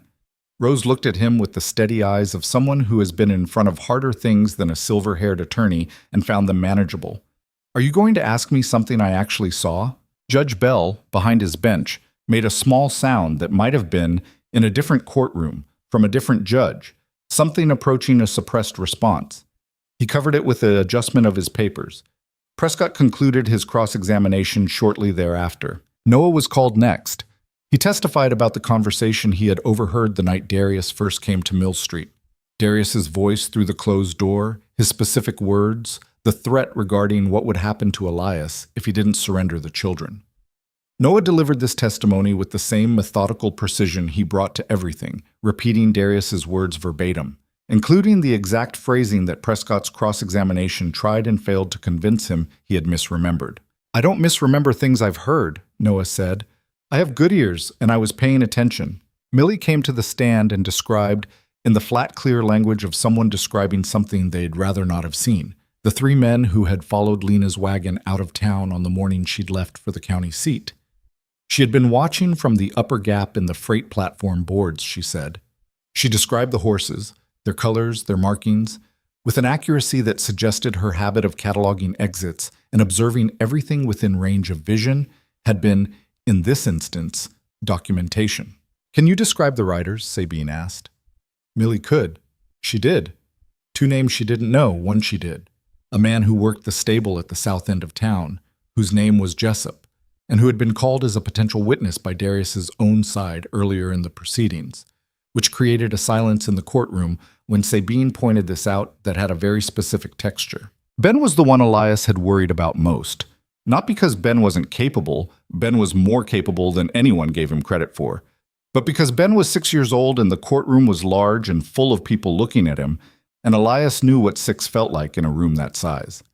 He walked Ben to the stand himself, as far as he was permitted to go, and crouched briefly to the boy's level before stepping back. "Just say what you know," Elias said. "That's all." Ben looked at him with the expression he'd had the night Rose gave him the piece of hardtack under the platform. That combination of gratitude and something that was reaching toward trust but hadn't fully arrived yet. Then he turned and faced the courtroom and sat down. Sabine asked him one question specifically. Had he ever heard Darius Wren speak about what should happen to the children if their mother didn't come back from the county seat? Ben said yes. He said it quietly, but the room was listening in the particular way rooms listen when a 6-year-old is speaking, which is to say with an intensity that has nothing to do with courtroom procedure and everything to do with the specific involuntary attention that children command when they are saying something that adults made them need to say. He repeated the place. The name of a property 2 counties over that he'd heard Darius speak. A property that belonged, Sabine's subsequent notation to the court confirmed, to a business associate of Darius's who had a history of taking in children for labor purposes under the designation of charitable housing. The room was very quiet when Ben finished. Darius Wren was looking at his hands on the table, and then Sabine said, "I call Clara Avery." There was a shift in the room, the specific kind of shift that happens when people realize what they're about to see. Clara was 4 years old. Clara was on crutches. Clara was not, by any visible measure, prepared to do what Sabine was asking her to do, and several people in the benches leaned forward with the unconscious physical response of people who are preparing to be distressed on someone else's behalf. Clara came down the aisle on her crutches at her own pace, which was the only pace she had and the only pace she needed. She navigated the slight turn to the witness area without assistance, positioned her crutches at the precise angle she needed, and sat down. She looked at the room. She looked at Darius Wren. She looked at Judge Bell. Sabine crouched to her level, the same instinctive adjustment Elias had made with Ben, the gesture of someone who understands that respect has a physical dimension, and said, very gently, "Clara, I only need to ask you one thing. Can you tell the court what you think the difference is between your Uncle Darius and Mr. Crowe?" Clara thought about this with the same seriousness she brought to her knot practice, to watching the room, to every small thing she did. The courtroom waited. "My uncle counted what we would cost," she said. Her voice was small, and it was clear, and it carried in the limestone room in the way that small, clear things carry. Elias counted how many plates we needed. The silence that followed was not the silence of a room that has nothing to say. It was the silence of a room that has been given something it needs to sit with. The silence of people who are, for the first time, being required to feel the full weight of what has happened in their town, on their main street, under their freight platform, in plain sight, while they found it convenient to look elsewhere. Judge Bell looked at the room over his glasses. His expression had not changed. but his hands, flat on the bench in front of him, pressed down slightly as though he were steadying himself against something. "We'll recess for 1 hour," he said, "and then I'll give my ruling." The hour passed in the small anteroom where Sabine had arranged for them to wait, all 5 children and Elias in a room with 2 benches and a window that looked out over the courthouse yard, where a pair of pigeons were conducting a negotiation of their own over a piece of bread. Ben watched the pigeons. Noah reviewed his list. Millie sat with her back to the wall. Rose sat beside Clara and held her hand, which Clara permitted in the way she permitted things that were necessary, without drawing attention to the permitting. Elias sat across from them and looked at the 5 of them together, and felt something that he was not accustomed to feeling and had no immediate name for, something that was not happiness exactly. The situation was too unresolved for happiness, but was adjacent to it in the way that a door is adjacent to the room it opens into. "You did well," he said. "All of you." "We told the truth," Noah said, as though this were a sufficient and complete explanation, which in his view it clearly was. "Yes," Elias said. "You did." Clara looked at him from across the room. "Elias," she said, "when this is done, can we have biscuits?" Something moved in his chest, quick and warm and completely unexpected. "Yes," he said. "We can have biscuits." "With molasses?" "With molasses." Clara nodded, satisfied, and looked back out the window at the pigeons. When the hour was done, they filed back into the courtroom. Judge Bell entered behind them, settled at the bench, arranged his papers one final time, and looked at the room. At Darius Wren, at Prescott, at Sabine, at Elias, at the 5 children in the row behind. He spoke for 20 minutes. He had compared the dates in Lena's account book against county land records and found that every date, every payment notation, every measurement corresponded exactly to documents on file with the county assessor's office. The transfer document bearing Thomas Avery's signature had been issued on a date that was, by 3 separate records, 4 months after Thomas Avery was interred at Millbrook Cemetery. The surveyor Colton had registered the document personally. Colton, Judge Bell noted with deliberate dryness, was no longer in the county. He turned to the matter of the children. He said that Darius Wren had not merely failed to act on behalf of 5 children in genuine need. He had taken active steps to ensure that those children remained unlocated, unsupported, and invisible while he positioned himself to benefit from their dependency. He had applied pressure to a county deputy to overlook a clear welfare situation. He had made efforts to delay information about Lena Avery's whereabouts. He had attempted to acquire legal custody not to benefit the children, but to acquire leverage over property that he had already attempted to steal through fraud. Temporary guardianship of the minor children. Avery, Judge Bell said, is awarded to Elias Crowe, pending the return of their mother, Lena Avery. He looked at the clerk. "I want a welfare search initiated for Lena Avery through the county hospital network immediately. Today, not tomorrow." He looked at Darius Wren. "Mr. Wren, the court is referring the matter of the land transfer document to the county prosecutor for investigation. Your claim to the Millbrook Junction water rights is frozen pending that investigation.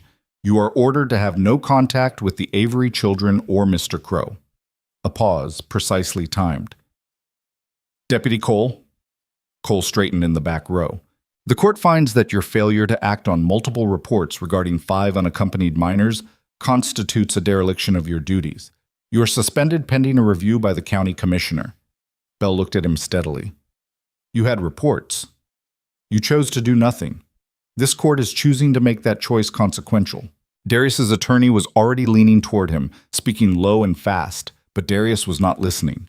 He was staring at the table in front of him with the expression of a man who has watched something he built carefully over several years disassemble itself in the span of one morning, and who is only now beginning to understand that it wasn't the lawyer who undid him or the judge or even the account book. It was 5 children who told the truth. Elias sat in the row behind Sabine and heard the ruling and felt it move through him.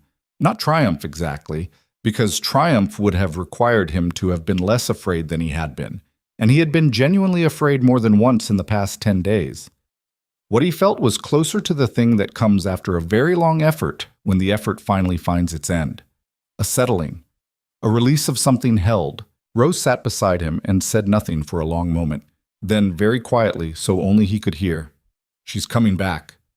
"Yes," Elias said. Judge Bell ordered the search. Yes. She's going to come back and we're going to be here. Yes. Rose looked at her hands in her lap. She looked at them for a long moment, and Elias watched her face do the thing that faces do when the control that has been holding for a very long time encounters the first real signal that it can rest. That first trembling at the edges, the specific stillness of someone fighting to hold something in that has been waiting a long time to be released. She held it in. She was 12, and she was the oldest, and she had decided, somewhere around day 3 under the freight platform, that she would not cry in front of the younger ones. She did not cry, but she reached over, without looking at him, and gripped Elias's forearm with both hands, tight, the grip of someone who has been holding on to something by themselves for too long and has finally found something solid enough to hold on to together. He put his other hand over hers and held on back. And that was when the clerk appeared at the side door. Not dramatically, not with announcement, just a man in a gray jacket moving quickly with a folded paper in his hand, crossing to the judge's bench with the particular speed of something that has just arrived and needs to be delivered. Bell unfolded the paper. Read it, set it down, looked up. "There's a telegram," he said, "from the county hospital at Greer Settlement." He looked at the 5 children, then at Elias. "Lena Avery is alive." The room took a breath. Ben made a sound, small, involuntary, the sound of a 6-year-old who has been trying very hard not to need something and has just been given permission to need it. Millie pressed her hands over her mouth. Noah sat perfectly still with his eyes closed in the way he sat when he was absorbing something too large to immediately process. Rose's grip on Elias's arm tightened until her knuckles were pale. Clara, in the seat at the end, reached into her pocket. She pulled out a small piece of folded cloth, and when she opened it, there were 3 small pieces of bread inside, crumbled, slightly stale, carried there without anyone knowing. She looked at them for a moment, this small private insurance against tomorrow, this evidence of how much she had not believed that tomorrow would be provided for. Then she looked at Elias, and she put the bread down on the bench beside her. She didn't need to keep it anymore. "Biscuits," she said softly to no one in particular, "with molasses." And in the limestone courtroom on the north end of the main street of Copper Ridge, Texas, with the afternoon light coming hard through the high windows and the pigeons in the yard below going about their ordinary negotiation and the whole ordinary and different world continuing outside, 5 children learned that their mother was alive, and the man who had chosen to count the plates let out a breath he had been holding for 10 days. And Copper Ridge, whether it wanted to or not, began the slow, necessary work of reckoning with what its silence had permitted. The telegram said alive, and for 3 days that single word had to be enough. Alive but injured, alive but feverish, alive at the county hospital in Greer Settlement, which was 60 miles east by the road that wound through the hill country, 2 hours by fast wagon, 3 by any reasonable pace, unreachable by nightfall on the day the telegram arrived.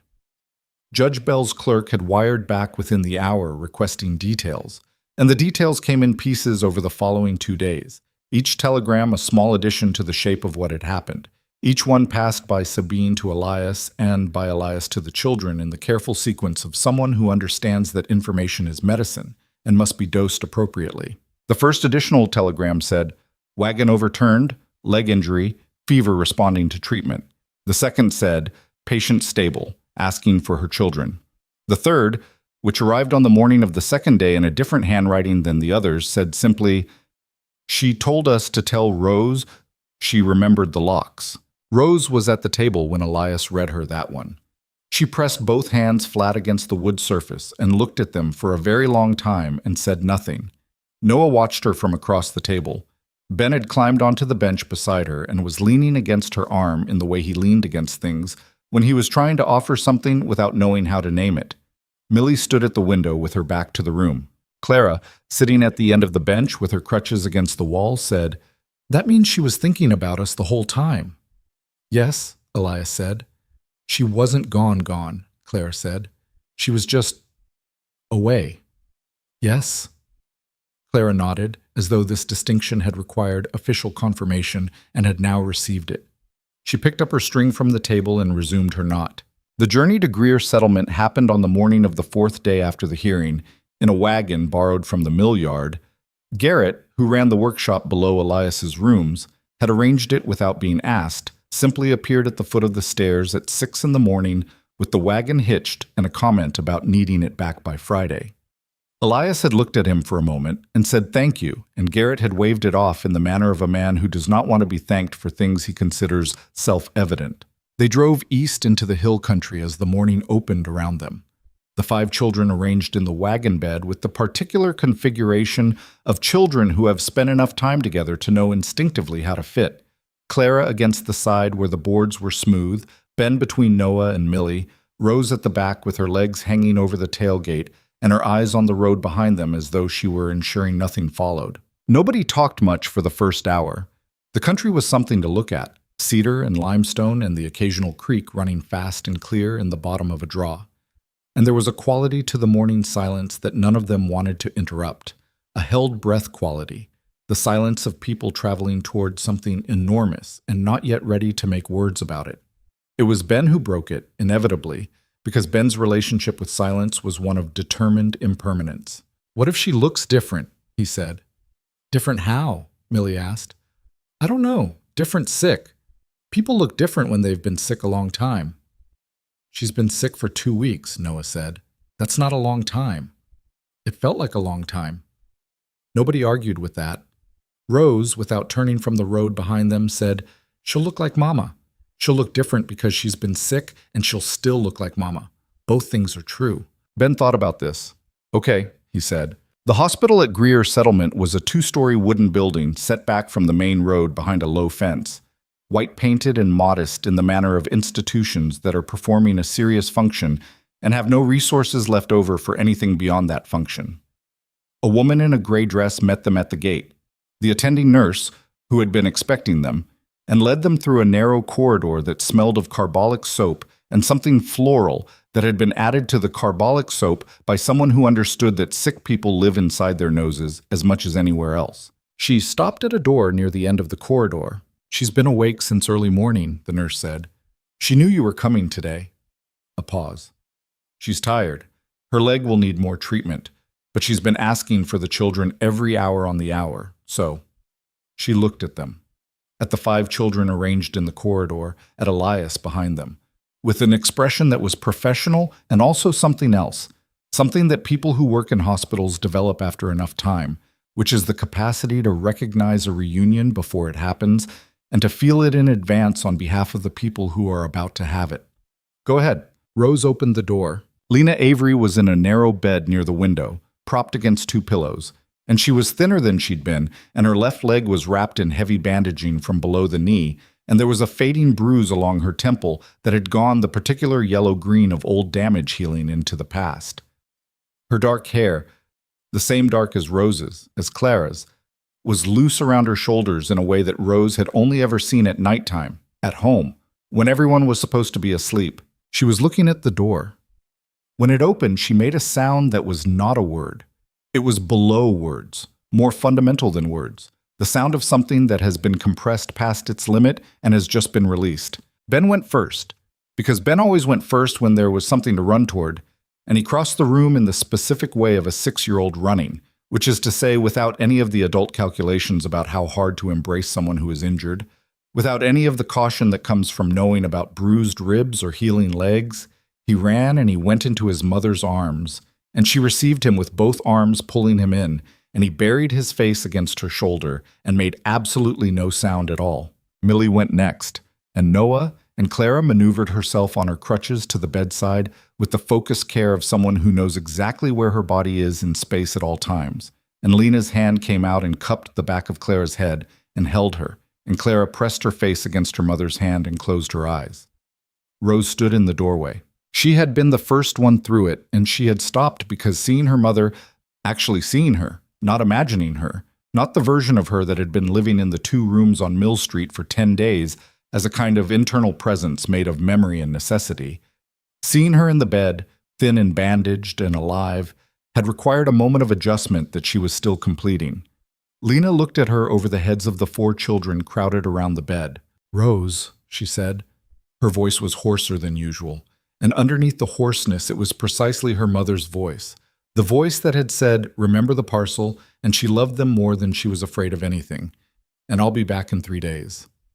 Rose crossed the room. She sat on the edge of the bed, so careful, precise, choosing the spot that would put the least pressure on the bandaged leg. And Lena's arm came around her, and Rose put her face against her mother's shoulder and held on. She did not cry. She had decided not to cry. She held on for a very long time.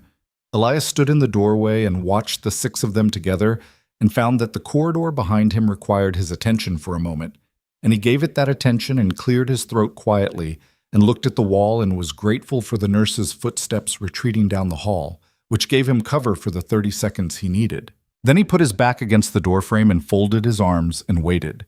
And there was not one single part of him that begrudged the waiting. After a while, Lena looked up and found him there. She studied him with the dark eyes that Clara had inherited, the eyes that Rose used to read rooms the way other people used lamps. She studied him for a long moment with the particular focus of a woman who has been lying in a hospital bed for 2 weeks, constructing a picture of a man from the accounts of 5 children, each account filtered through a different age and a different set of concerns, and is now comparing that construction against the original. "You're Elias," she said. "Yes, ma'am." "Rose said you count the plates." Elias glanced at Clara, who was listening with her eyes closed. "I do," he said. Lena was quiet for a moment. Outside the window, the hill country morning was going about its business. A bird, a cart on the road. The particular scraping sound of a shutter that needed its hinge attended to. Then she said, "Thank you seems like the wrong size for what I need to say." "You don't need to say anything yet," Elias said. "There's time. There's a lot to tell you, about Darius, about the water rights, about—" "We know," Rose said from her mother's shoulder. "Sabine Holt knows. Judge Bell knows. The county prosecutor knows." A pause. "We handled it." Lena looked down at her eldest daughter. The expression on her face was one that didn't have a simple name. Pride was part of it, and grief was part of it, and love was all of it, and underneath all of those was something else. The specific pain of a mother understanding what her children had to become while she was away. "You shouldn't have had to handle it," Lena said. "No," Rose said. "We shouldn't have. There was nothing to add to that, and nobody tried to add anything. The truth sat in the room the way the truth does when it has been said plainly by someone who has earned the right to say it plainly, and it was allowed to sit there, and that was the right thing." Lena stayed at Greer Settlement for 3 more weeks, her leg requiring a final treatment and her strength requiring the simple, unglamorous work of returning, meal by meal and day by day, to itself. Elias drove out twice with the children, each visit longer than the last, each one containing more of the ordinary. Conversation, argument, Clara's not demonstrations, Ben's questions, Noah's lists, Millie's quiet observations that made Lena laugh in a way that meant she'd understood something precise. On the second visit, while the children were in the hospital garden with the attending nurse, Lena and Elias talked for an hour. Not about the case, not about Darius or the water rights or the hearing. Those things had their own processes now, grinding forward in the county prosecutor's office and the land records department and the particular machinery of consequence that had been set in motion and would run until it finished. They talked about the 2 rooms on Mill Street, about Clara's bench modification, and the sleeping platform built from scrap lumber and the 6 bowls and the knot that was used for tying things together that were different sizes. They talked about what came next. "I don't want to take them away from you," Lena said. It came out directly, the way she apparently said most things, which Rose had clearly learned from her, and Clara was in the process of learning. That's not how I see this." Elias looked at his hands. "They're your children." "Yes. And you're the man who counted the plates." She looked at him steadily. "Those aren't competing facts." He was quiet for a moment. "What are you thinking?" "I'm thinking about the boarding house on the east end of Mill Street, the one that's been abandoned for 2 years. The one that's structurally sound but needs a new roof and a south wall and about 3 months of someone who knows what they're doing." Elias looked at her. "It would take more than 3 months." "4 then, with help." "Help costs money. The water rights, once the freeze is lifted, will generate a regular income. Enough for Clara's treatment, enough for the children's schooling." She paused. "Enough, with careful management, for a roof and a south wall and a carpenter who deserves to be paid for his work." The afternoon light came through the hospital window at the angle that late afternoon light takes in the hill country, warm and long and without urgency, falling across the floor between them. What would it be? Elias asked. The boarding house. Lena looked at the window for a moment. A place, she said. A place where a child who is hungry or alone or afraid has somewhere to go. She looked back at him. Copper Ridge didn't have that. It needed to have that. We found that out the hard way. We, Elias said. We, Lena said, and held his gaze. The trial of Darius Wren was not swift, because nothing in the county legal system was swift, but it was thorough, which turned out to be the more important quality. The county prosecutor was a man named Gable, who had spent 11 years watching wealthy men in this county arrange the world to their convenience, and who brought to Darius Wren's case the specific energy of someone who has been waiting for a case with this much documentation for a considerable portion of his career. The surveyor Colton was located in a county 200 miles east, which was far enough to feel like an escape, and not far enough to actually be one. He was extradited, which was the word that Noah recorded in his notebook with 2 underlines because he found it satisfying. He cooperated with the prosecution in exchange for a reduced charge, which was the word that Noah recorded with 1 underline and a question mark. The verdict, when it came 4 months later, was delivered on a Thursday morning that was cool and bright in the specific way of early autumn in the Texas Hill Country. Darius Wren was convicted of fraud, land forgery, intimidation of a widow, conspiracy to isolate minors, and 3 additional charges that the prosecutor had added after Colton's cooperation produced more documentation than anyone had initially anticipated. Rose heard about it from Sabine, who sent a short note to the boarding house that said, "It's done. The water rights are restored. Come by when you're ready, and we'll discuss the paperwork." Rose read the note at the kitchen table of the boarding house. The new kitchen table, the one Elias had built from the same quality of timber he used for everything that needed to last, and folded it twice and put it in her pocket and went back to the household accounts she'd been working on. Because the accounts didn't keep themselves, and there were 6 mouths to feed, and a south wall that had just been finished, and a roof that had cost more than the estimate, as roofs always did. Ben appeared in the kitchen doorway. What did the note say? Darius is convicted, Rose said. Ben was quiet for a moment, working through what that meant in the terms available to a 6-year-old who had spent the past 4 months being 6 in a house that fed him and surrounded him with people who counted him. So he's in trouble, he said. Yes. Good trouble or bad trouble? The kind that's the consequence of what you did, Rose said, which is the only kind that's actually fair. Ben appeared to find this satisfactory and went back outside, where he could be heard a moment later asking Noah something about the difference between consequence and punishment, because Ben's questions were never simple, and Noah was the person most likely to answer them without condescension. Lena returned to Copper Ridge on a Wednesday in late September, 6 weeks after her discharge from the hospital at Greer Settlement, arriving by hired wagon in the early afternoon with her leg in a fitted brace that the Greer physician had made and that she'd paid for with the first income from the restored water rights, an amount that had made her sit down when she received it, not from the size of it, but from the specific sensation of something taken from you being given back. Elias had not told the children exactly when she was coming. He'd learned over the past weeks that expectation of a specific moment was harder on them than anticipation of a general one, and he'd told them only that it would be soon and that they would know when it happened. They knew when it happened. The wagon came down Mill Street at 2 in the afternoon, and Clara saw it from the upstairs window. She had the best eyes in the house and used them constantly, a habit she'd developed under a freight platform and had never entirely released, though what she was watching for had changed considerably. She said, with a calm that was the concentrated form of a feeling too large for noise, "She's here." And the house erupted. Not loudly, or loudly only in the specific key of people who are trying to move fast and keep themselves together simultaneously, which produces a particular kind of productive chaos, coats being grabbed and stairs being navigated, and the front door being pulled open before the wagon had fully stopped.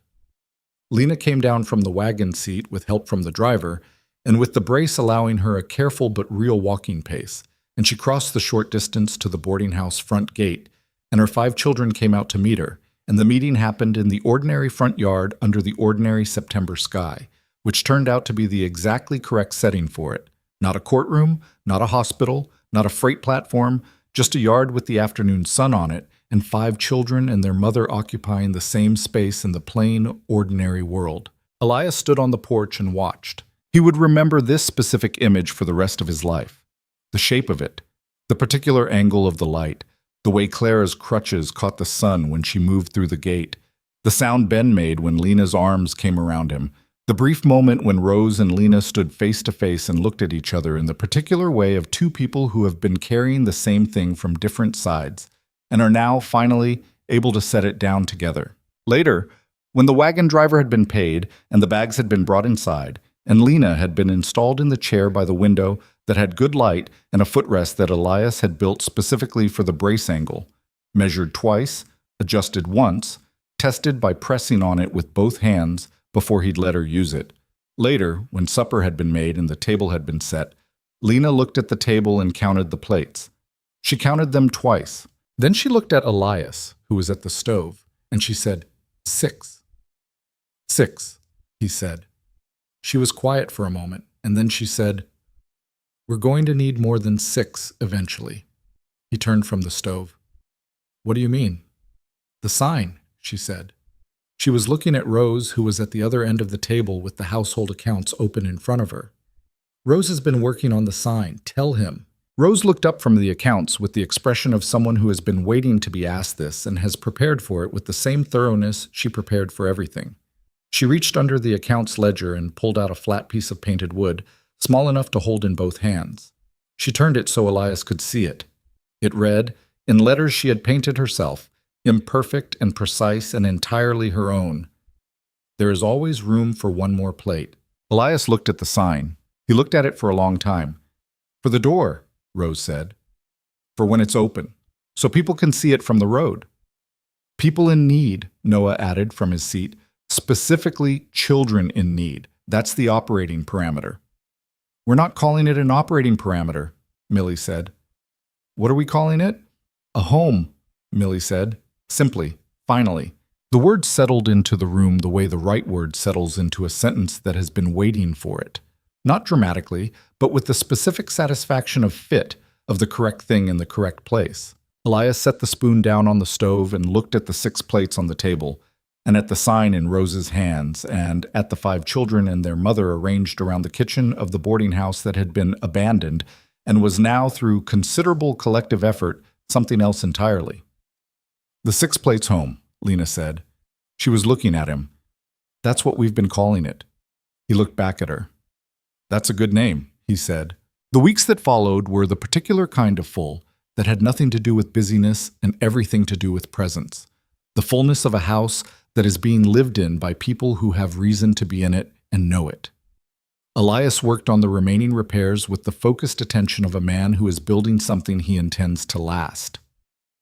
Noah helped carry, measure, and record the materials with the systematic satisfaction of someone whose skills have finally found their application. Rose kept the accounts with a precision that Sabine Holt, who came by once to discuss the water rights paperwork, observed with the expression of someone recognizing a future colleague. Clara received her fitted brace 3 weeks after Lena's return, made by the same Greer physician who had treated Lena and who drove out specifically, at Lena's request, to fit it properly. It was lighter than the old crutches, adjusted at 2 points for her specific gait, and it allowed her, for the first time in her remembered life, to walk with 1 crutch instead of 2. She practiced in the hallway of the boarding house every morning with the same serious focus she brought to her knots, and Elias watched her from the kitchen doorway once and thought about the first morning in the 2 rooms on Mill Street when she'd caught her crutch on the bench and said, "I've got it," in the voice of someone who has been saying that their whole life and means it every time, and felt something move through him that required a moment at the stove with his back to the room. Ben stopped storing bread under his pillow on a Tuesday. Nobody marked the day. Nobody had been checking, or rather, they had all been quietly checking, in the way people check on things they don't want to make self-conscious by examining. And on Tuesday evening, Millie changed the bedding and found nothing, and she came downstairs and looked at Elias with an expression that said everything without requiring words. And Elias nodded once, and they both went back to what they'd been doing, and the moment passed the way the right moments pass. Quietly, without ceremony, as though it had always been coming and had simply now arrived. The people of Copper Ridge came in 1s and 2s over those autumn weeks. arriving at the boarding house with supplies, with food, with the specific awkwardness of people who are trying to do something that they understand, at some level, is insufficient reparation, and are doing it anyway because insufficient is better than nothing. A merchant came with a sack of flour and stayed to fix a hinge that was crooked and couldn't be talked out of leaving without fixing it.